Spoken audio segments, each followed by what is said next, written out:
Sure thing. My name is Nakia from Where's the Buzz? You ladies look beautiful. Hello. Thank you. Thank you. Hello. Hello. Hi. Well, first of all, congratulations on this amazing brand new show. I am truly obsessed and I can't wait for people to see it. So, Meagan, I'll start with you first. Camille is awesome. She's smart, she's witty, but she's very career driven and she has to make a lot of personal decisions and a lot of personal choices. For you, you've been in the business for a while. So, did you connect with that personally where you felt like you had to make a lot of personal decisions depending on your career? Oh, for sure. I think I started so young, but I'm also like such a free spirit that probably my career is the only place where I'm like really responsible and really on time and like just do all the things that like adults are supposed to do. And then also because I feel that what I do is directly connected to my purpose. I do it so that I can walk in purpose. And so yeah, for sure, I related to her passion. I related to like her desire and what she wants to accomplish. I related to the moments of like just insecurity and trying to figure it out and like, getting disappointed in moments because you don't feel seen for what you're trying to accomplish and maybe other people don't believe in you just yet or whatever it is. But there's so much of Camille that I definitely 100% related to and understand. Yeah, she was awesome.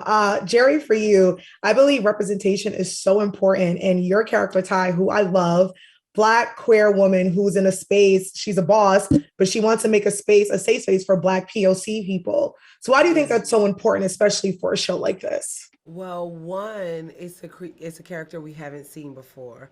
Two, she's doing a thing that hasn't been done, which is being the CEO of a tech company as a queer Black woman and also creating an app that makes a safe space for queer Black people and queer people of color. The internet can be a dangerous space for queer people in general. Yeah. So then on top of that, wanting to date, I remember dating in San Francisco, and I decided to use the apps, and it was like, you go through the fetishes and the what we don't want. I'm sorry. Bless you. Thank you. And things like that. And it just feels like diminishing in a way. And so for her to be navigating all of these spaces that we've never seen before, it's starting a conversation about, well, how do we get more Black women in the tech space? How do we make the tech space safe for Black women? And how do we create safe spaces for queer people of color? Exactly. That's why I loved it. I loved all four characters because there's just so many different things where I was watching where I was like, I feel like I see myself, and I know the audience will feel the same way. So for you two, and I'll start with you, Meagan, if you can be friends with any one of the characters in real life, who would you pick to be your bestie? I mean, I, it's crazy because I would say Ty. I love how business driven she is, and I love that while she's a free spirit, she also struggles with like, well, I don't want to give too much of the story away, but yes, so much of Ty I love. And then I think that Jerrie has a lot of Ty in her in real life, and she's also very different. But I had said this earlier, I was like, I done got me a Jerrie in my life. Man, we good. Precisely. No, that's right. What about you, Jerry? Who would you I pick feel to be the, your I feel the BFF? same way. I feel like I love Camille, and I feel like we would be very good friends because she is so smart. But also it's like Meagan, we're like two butterflies. And we're just like, we get out and we just flutter and we like, okay, we're gonna go over here, we're gonna go over here, we're gonna go. And it's just like, it's so beautiful because nowadays, like people are so consumed in like what's going on in their phone. How do I look? What should I do this? And to be around somebody where I can just like let go and be my authentic self and know that she can do the same around me and then not know when the night's gonna end is like such a beautiful experience. And I cherish my friendship with her so dearly. So we kind of didn't answer your question, but also did answer your But Yeah, you we did though. You basically guys went into like a whole sister romance. definitely did. Definitely did. But thank you, ladies, so much. Congratulations again on the brand new show. And I can't wait for everyone to see it because it's awesome.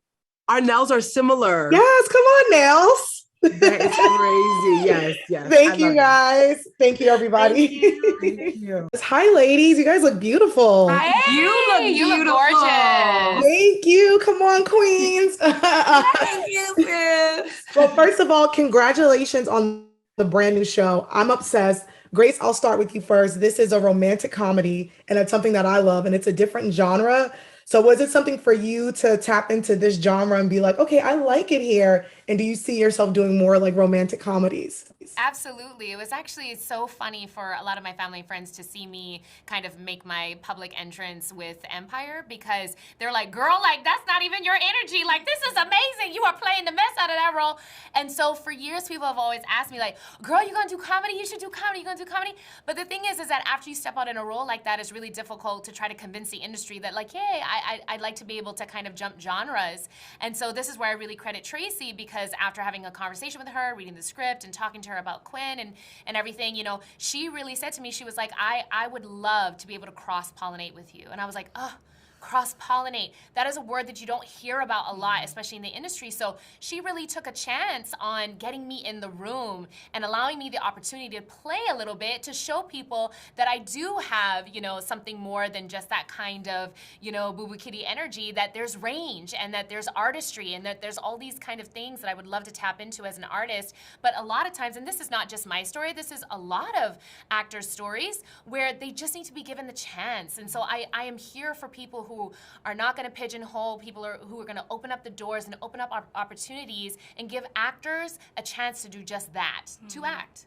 Yes, you said it perfectly and beautifully. Shoniqua, first of all, I love Angie. I love Quinn. Two of like my favorite people on the show. But Angie, I was like, yes, girl. So representation is so important, at least I feel like. So when I got to see these four beautiful Black women, they look different, they feel different. But when I got to see you, I was like, yes, a darker skinned Black woman living her best life, having sex, looking great. So why do you think representation is so important for a show like this? Because for me, I was just like, yes, Angie, I feel her. Okay.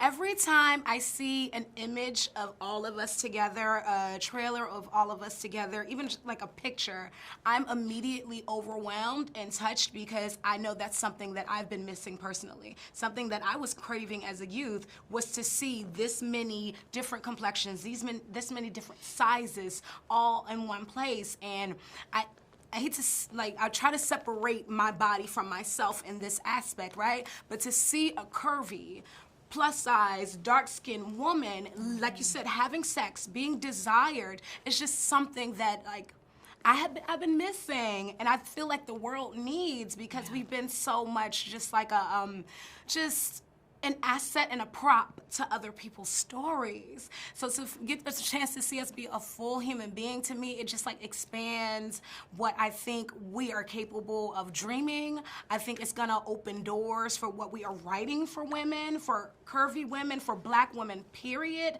to show that, like, listen, even though we're very shades, we're different types, we can all be friends. But also, I just want to bring out a curvy, plus-size, dark-skinned romantic lead as well, because we don't see it. We deserve to be the leading characters in our own stories. Amen. And we are constantly being treated as a side character, as almost like a sideshow, a benefit to someone else, or an asset to you, or a joke. And so I'm so grateful to Tracy for giving a character that's almost been like a Cinderella, like the Cinder, a chance to really thrive and be a queen in a real way. Let me tell you something. You ladies killed it. I watched this show. I got a little emotional because, like you said perfectly, to see so many facets of different Black women living their lives, from dark-skinned Black women to light-skinned Black women to West Indian Black women, queer Black women. It was just so perfect. So you guys killed it. But quickly, if I can ask you two, if you can be friends with any one of the characters in real life, who would you be friends with? Grace, we'll start with you. We said this earlier. I would be friends with Angie because I really treasure and value people who are real, upfront, who are honest, who will tell me the truth. I can take it, and I really want to be surrounded by people who will give me the real right on the first go. And so I think Angie would be mine. For me, it would be Quinn, hands down, easy. One, I need an investor. Okay? But two, for me, I'm a big on, you gotta prove to me, you know, because people talk all day. But I'm a big, for me, I always say, men ask me, well, how do you like to be loved? Effort. I love sweat. I love people who prove with their work how much they're willing to sacrifice for me, just how authentically they're there for me. And I feel like Quinn will bend over backwards. Now, it's not like a using thing, but I just feel like a lot of people are about the words, but rarely back it up with action. And I just know with Quinn, I would be with someone who would be there for me no matter what. I love it. Well, I would love to be the third roommate. I'm coming up in there. Yeah. I'm coming. Hi, Tyler. How are you?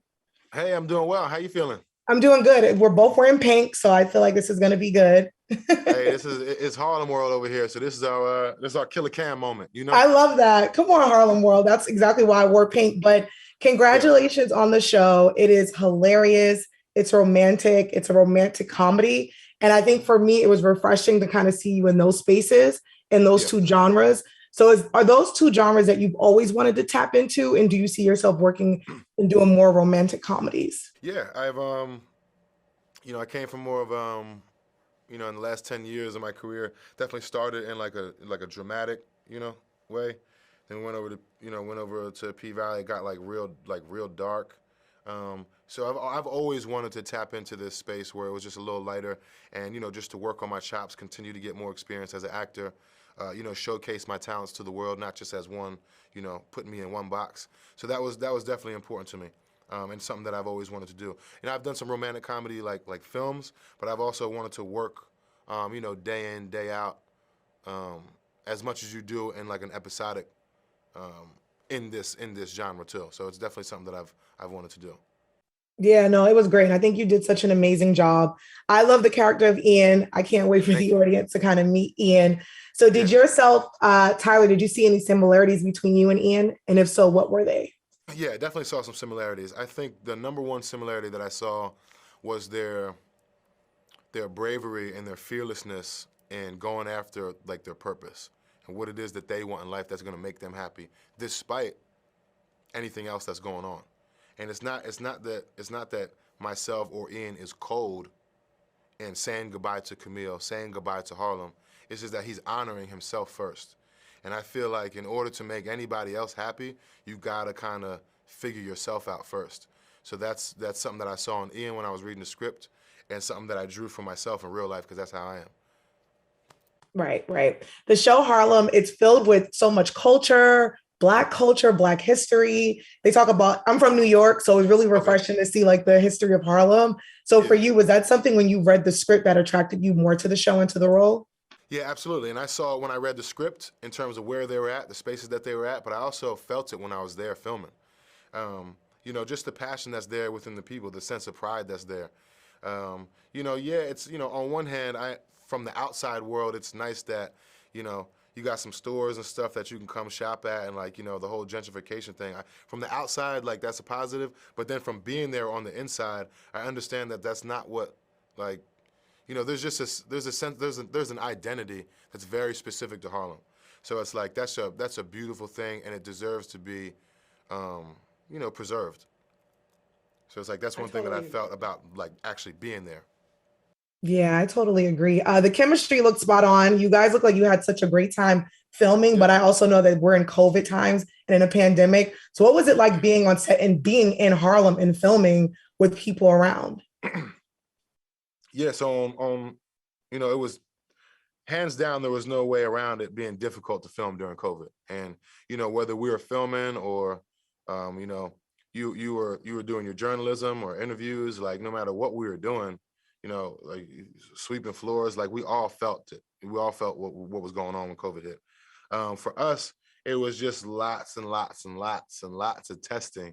So on the outside, like before we got onto the set, there's all these obstacles, test every day. And it's like, you can't go here, you fly in, you got to isolate this and that, all the contact tracing. But it was refreshing once we got past all those obstacles. Once we got onto the set, it's just like we back playing ball again. So it's like, it was difficult, but in a strange way, it was actually like refreshing to kind of get back to, what we do. Yeah, I love it. The show was truly amazing. Like, I can't wait for the audience to see it. But for you, Ian is a chef who has to cook on the show. So for you, Tyler, do you cook in real life, or was that something that you have to learn, pick up a new hobby yourself? Yeah, so I cook a little bit in life. I'm not as gifted as Ian is, but I definitely I definitely was researching. I took a few classes just on just to get comfortable in the kitchen. Not that all of a sudden I can whip up dishes like as extravagant as Ian, but it was important to be able to move around the kitchen the right way and understand where the towel goes, how we gonna dust this knife off. And it's like, where do the knives go? Do I travel with the knives or stuff? And a lot of that stuff you may not see, Right. Because it's not like he's whipping. I think he's only really got one scene where he's actually cooking for the family, but it's something that I hope you can feel when he's around that kitchen. Yeah, no, I think you did an amazing job. Again, congratulations on the brand new show. I cannot wait for audience to see it. Absolutely, me either. Well, it was great to talk to you. I appreciate Great talking to you. Thank you guys so much. For sure. So I cook a little bit in life. I'm not as gifted as Ian is, but I definitely I definitely was researching. I took a few classes just on just to get comfortable in the kitchen. Not that all of a sudden I can whip up dishes like as extravagant as Ian, but it was important to be able to move around the kitchen the right way and understand where the towel goes, how we gonna dust this knife off. And it's like, where do the knives go? Do I travel with the knives or stuff? And a lot of that stuff you may not see, because it's not like he's whipping. I think he's only really got one scene where he's actually cooking for the family, but it's something that I hope you can feel when he's around that kitchen. Where is the buzz? Oh, yeah. Where is the buzz? You said was mine, oh, mine.